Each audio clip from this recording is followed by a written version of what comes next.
बिस्मिल्लाहिर्रहमानिर्रहीम। Hello everyone, अस्सलामु আলাইকুম। Welcome back to my channel simple life with Sabina daily blog. দেখতে দেখতে 4 রমজান কিন্তু পেরিয়ে যাচ্ছে।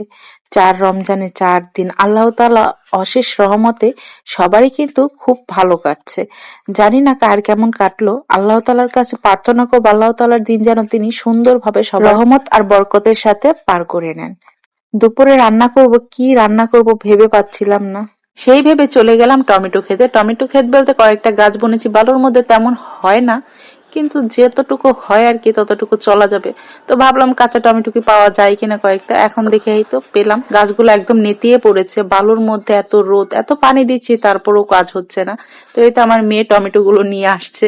তো এইটা কাঁচা টমেটো দিয়ে আর পেঁয়াজ আলু দিয়ে আজকে মাছটা রান্না করব। তো এখানে আমার মেয়ে আবার নিয়ে ওই রান্না করে যাচ্ছে, মানে ওদিকে আমি মাটির চুলার রান্না আছে, রান্না করি যেখানে আর কি, সেইখানে যাচ্ছিল। তো আমি বললাম না, আগে ঘরে আনো, সবকিছু একদম কেটে কুটে তারপরে রান্নাঘরে যাব, কারণ রমজান মাসে সবকিছু গুছিয়ে গাছিয়ে রান্না করতে গেলে কিন্তু এমনিতেই সময় থাকে না, তার মধ্যে আবার যদি কাটা আর রান্না একসাথে করতে যাই তাহলে আরো বেশি সময় পাওয়া যায় না।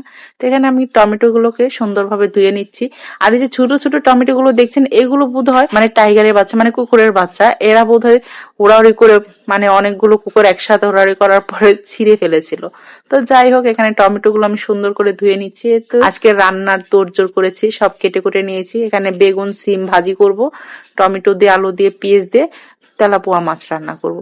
তো রান্না করার জন্যতেই মাছটা কিন্তু ভেজে নিচ্ছি, রান্না করার জন্য কিন্তু রান্নাঘরে চলে এসেছি। সবাই বলে রমজান মাস এলে নাকি রান্না বান্নার একটু কাজ কাম চাপ কমে, কিন্তু আমার তো মনে হয় উল্টোটা। রমজান মাস আরো বেশি রান্না বান্না করতে হয়, আর বেশি ঝামেলা মনে হয়।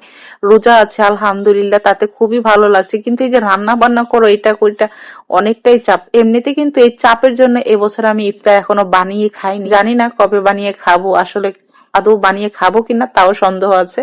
তো যাই হোক, সব মিলিয়ে আর সব বছর কিন্তু টুকটাক বানাই কম বেশি, কিন্তু এবছর এখনো বানানো হয়নি। তবে চিন্তা আছে অবশ্যই একদিন বানিয়ে খাবো।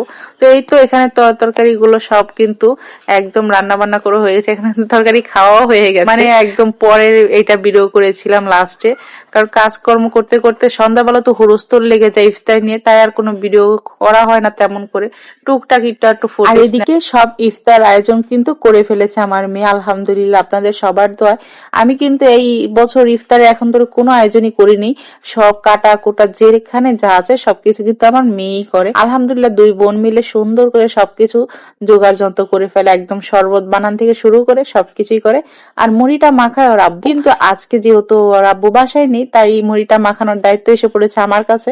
তো তাড়াহুড়া করে কোনো রকম রান্না বান্না শেষ করে, যদিও ইফতার গুলো বাইরে থেকেই কিনে আনা, বাইরের জিনিস অতটা খাওয়া হয়তো বা ঠিক না, কিন্তু কি করব, কিছু করার নেই। এবছর বাড়িতে কিছুই বানাচ্ছি না, তো বাহির থেকে কিনে এনে খাওয়া হচ্ছে।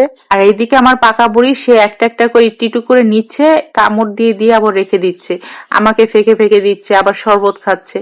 মানে এনার এই টুকটাক এইটা ওইটা খেতে খেতে সময় পার হয়ে যাচ্ছে। আর ওইদিকে আমি সবকিছু সুন্দর করে মাখিয়ে নিচ্ছি, কারণ মুড়ি মাখানো হবে। আমরা কিন্তু সবকিছু মুড়ির সাথে মাখিয়ে তারপরে খাই। অনেকে হয়তো দেখি মানে প্লেটের মধ্যে সুন্দরভাবে এটা ওটা সাজিয়ে রেখে খাই, আমরা ভাই মধ্যবিত্ত মানুষ, মুড়ি শুকনো মুড়ি ভাজা পোড়া প্লেটে থাকে, তারপরে কিভাবে জানি খাই, সেটা আমরা হয়তো বা খাই না। আমরা এইভাবে মুড়ির মধ্যে সব কিছু দিয়ে সুন্দরভাবে মাখিয়ে তারপরে খাই। আর মুড়ির সাথে কিন্তু জিলাপি না হলে কিন্তু আমার চলেই না, কেন জানি আমার মিষ্টিটা লাগে। অনেকে বলে ঝালের সাথে মিষ্টি কি করে, আমার কিন্তু বেশ লাগে। আমার মেয়েও খায়, আমিও খাই। সাথে বুরিন্দা দিলাম, যেহেতু আজকাল বাবা বাসায় নাই, তার জন্য বুরিন্দাও কিন্তু মিলিয়ে দিয়েছি, তা না হলে কিন্তু বুরিন্দা গুলো আলাদা থাকতো, কারণ ওর বাবা খেতে চায় না মিষ্টি হলে, কিন্তু আমরা সবাই খাই। তো এই তো ছিল আজকের ভিডিওটি কেমন লাগলো, যদি ভালো লাগে অবশ্যই একটা লাইক কমেন্ট এন্ড শেয়ার করবেন, আর পরবর্তী ভিডিওর জন্য চ্যানেলটি সাবস্ক্রাইব করে রাখবেন। আল্লাহ হাফেজ।